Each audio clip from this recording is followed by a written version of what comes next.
waxaan soo gabagabeynay shirkii isla xisaabtanka ee afarta tobood oo dalku leeyahay oo maanta aan isla meel dhignay maxaa noo qabsoomay maxaa noo qabsoomin xagee baan taaganahay xagee baan rabnaa inaan u dhaqaaqno labada sano soo socota sababta aan marka tubo u leenahay macnaheedu waxay tahay inaan ognahay jidka aan marayno wadiiqadeennu waxa ay tahay dhabaha aan marayno waxa yaalla dushiisu sida ay tahay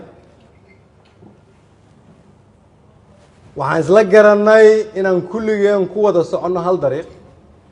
waxaan isla fahanay dhagxaanta iyo godadka naga horeeya waxaan dhegaysanay heesihii ay bilaabeen walaalaheen horseed markii aan shaqada bilownay waxaan qaadanay inaan jidka tubaha ah oon ku shaqaynayno aan iska jirno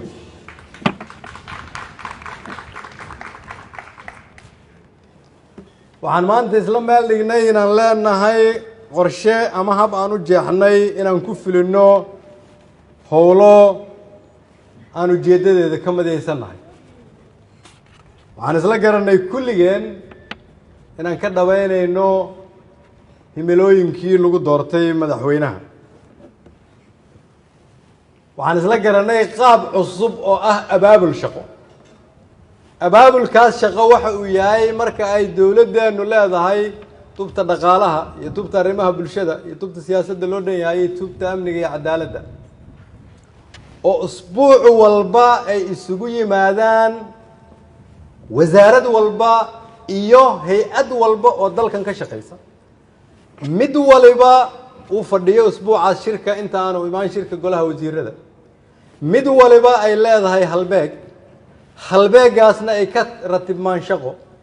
shaqooyinkaasna ay daba galaan wasaaradaha iyo wiilashii iyo gabdhihii halkan soo istaagay la og yahay qof waliba waxa laga rabo marka ay soo dhammaato wakhtiga naloo igmaday waxay markhaati ka tahay inuu dalku galay dhaqan cusub oo shaqo dhaqankaas cusub oo shaqo ayaa waxaan rabnaa ummadda Soomaaliyeed inaanay dhihin waan idinku taageersannahay laakiin waxaan rabnaa inay iyaguna nagula xisaabtamaan maadaama aan nahay shaqaalihii iyaga u shaqaynaya inteenna halkan joogta oo wasiir iyo ra-iisul wasaare ku-xigeen leh oo ra-iisul wasaare iyo madaxweyne leh waxaana la ka rabaa ugu yaraan inaan aqbalno in ammaanadaas ay noo dhiibteen aan u xafidno waxaana idin ballan qaadaynaa in walba oo dadaalkeennu yahay inaanan ka hakran shacabka Soomaaliyeed haddii Ilaahay yiraahdo waxaan rabaa marka inaan dadka Soomaaliyeed u sheego hal eray oo ah Allah u naxariistee mid ka mid a wariyaashii dalkan soo maray kii ugu fiicnaa kuwii ahaa mid ah cawil ilaahay naxariistii jannaha ka waraabiyo eheladii uu ka geeriyoodana samir iyo iimaan allah ka siiyo oo runtii ka shaqaynayay sidii dib loogu yegleeli lahaa qarannimo Soomaaliyeed ayaa wuxuu yiri marka aan arrinta Soomaaliya wax ka taabto Soomaaliya maanta waxay u baahan tahay qof walba oo Soomaaliyeed oo nool oo xay ah oo neefsanaya wuxuu yiri Soomaaliya waxay u baahan tahay qof kasta oo neefsanaya waayo wuxuu lahaa waxay soo martay dhib badan wuxuu noo sheegay Soomaaliya inay sakaraaday inaanay u baahnayn in la sakaraad dilayo in qof walba damiir leh uu indhaha kala qaado uu yiraahdo anaa u hiilinayo dalkayga si dalka aan ugu munaafacaadsanno marka hore waa inaan u gurmanaa isaga ayuu yiri cawil Allah u naxariista wuxuu yidhi 10 qofood ama 30 qofood oo Soomaali ah oo talo loo dhiibay keligood waxba ma qaban karaan waa in lala qabtaa wuxuu inoo sheegay hadalkiisu waxa uu ahaa qof kasta wuxuu u baahan yahay inuu biyo helo inuu cunto helo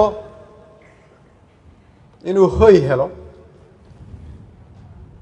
inuu wuxuu huwado dhar helo inuu amni helo inuu dawo helo sida aad intaas ugu baahan tahay haddii aad dareensan tahay waxay ka dhigneed tilmaanta cawil allah u naxariistee lama heli kara intaa haddii aanad dawlad helin anigoo ku hadlaaya magacayga iyo magaca golaha wasiirada madaxweynaha iyo dhammaan xildhibaanada halkan fadhiya waxaan tacsi u diraynaa eheladii iyo qaraabadii uu ka geeriyooday galabta allah u naxariistee xildhibaan axmed mayow cabdulle waxaan leenahay ilaahay jannadii ha ka waraabiyo eheliyadii iyo qaraabadii uu ka geeriyoodayna samiri iimaan allah ka siiyo wuxuu ahaa xildhibaan axmed mayow cabdulle oo la dhihi jiray cornel ruush xildhibaan soomaaliyeed oo ka mid ah golaha shacabka shaqo badanna u soo qabtay qaranka soomaaliyeed waxaan leenahay ilaahay jannadii ha kugu nasiyo xildhibaanada saaxiibaday ah rag iyo dumar oo halkan jooga si gaar ah ayaan uga tacsiyeynayaa saaxiibkoodii walaalkoodii la shaqaynayay